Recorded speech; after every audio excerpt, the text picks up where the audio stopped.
Eto na kagad isusunod natin. Sige, sunod na natin to. Eto lang, no? Sabay biglang ganun eh. No? Pero bago natin simulan to, gusto ko munang batiin yung mga bagong dating dyan, kagaya ni Ma'am Jenny and Ernacio, si Boss JM Martins, na nagtatanong kung live ba to. Hindi po to live, pasensya na. Si Boss Max Sarsuelo. Si Ma'am Brenda Barton. Yon! Early LS. Opo, early LS po. Yun ha. So, shoutout po sa inyo. Welcome dito sa Birahan PH. Ganda na simula natin. Yun mga panimula. Good news kagad. Agad. Hindi, di ba? Maganda yun eh. Makatulong tayo sa pagpapakalat ng mga balitang magaganda at nagagawa ng ating administrasyon. Not in particular na si PBBM, no? Kundi yung administrasyon niya. Alam natin na kumikilos, no? Di ba? Di ba, Ma'am Sylvia? So, okay na po tayo dyan, ha? So, let's proceed dun sa ating susunod na talakayin.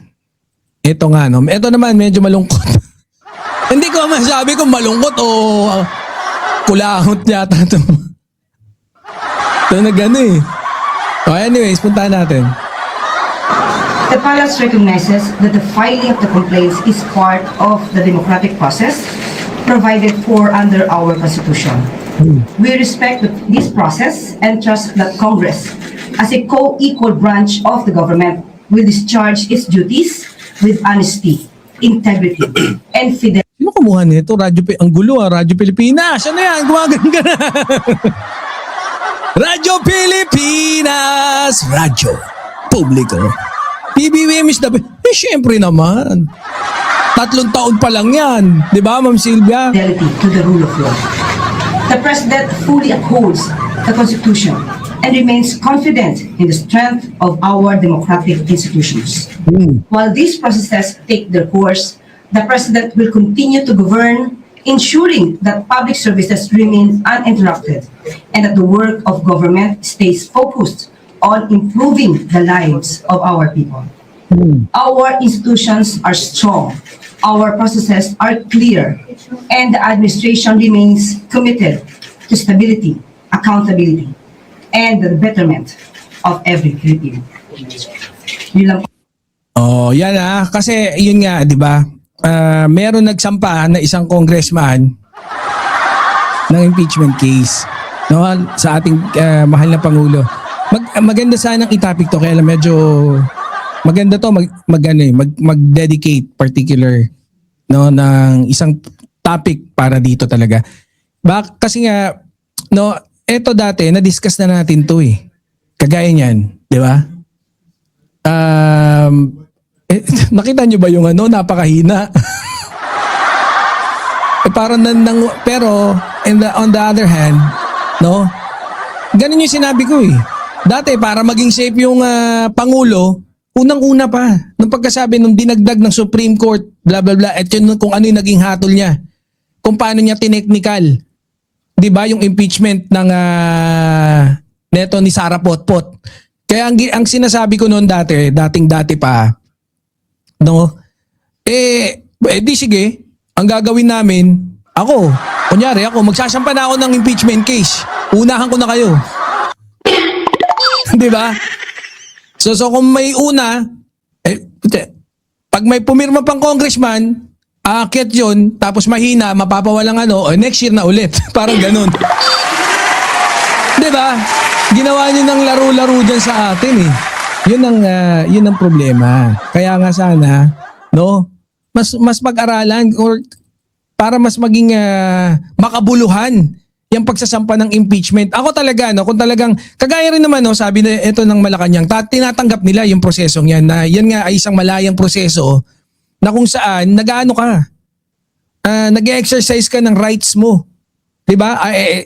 Co-equal yung Congress, so nire-recognize yan. Kung nag-file man sila ng impeachment, tingnan natin kung anong gagawing pag-usad. Ang problema kasi, ang hina nung parang, although, syempre, pabor kay PBBM kung mahina man yan o hindi, ang tanong, sagot? Parang wala namang kasing kwenta eh. Walang kwenta eh. Parang kasama tayo sa niloloko. 'Di ba? Tapos ngayon pinapalabas pa nila na ito daw sino ba yung nag-apply yung congressman daw is previously naging ano ni FL Lisa.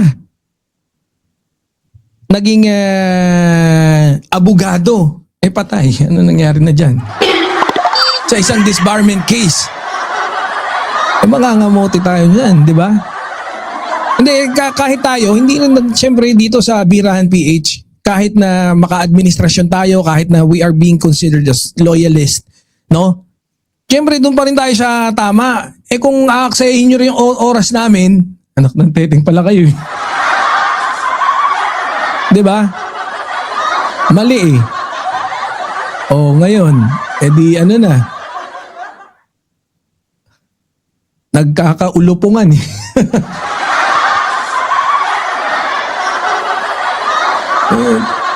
Asan na ba? Wala man lang background kung asan yung ano natin, kung ano yung naging kaso ng impeachment. Wait nga.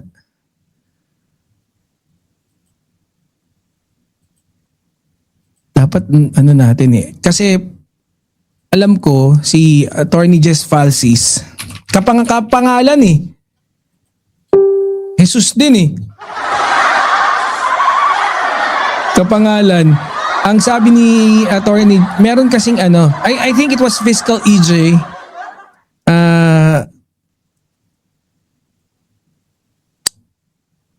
Maganda maipakita natin yung ano eh.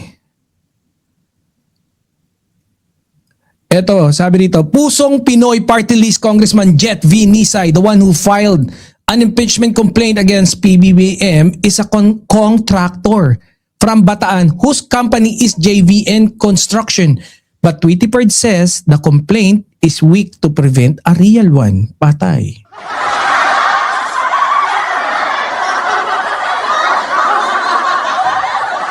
Ano tayo? Punta tayo kay Fiscal EJ. Ayan yun yung ano. Pagkakasabi diyan ni Attorney Jess. Diba? Punta natin si Fiscal EJ.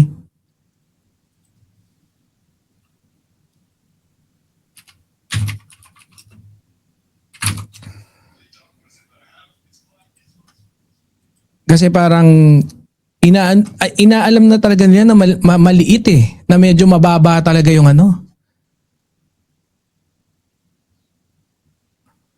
Yung dahilan.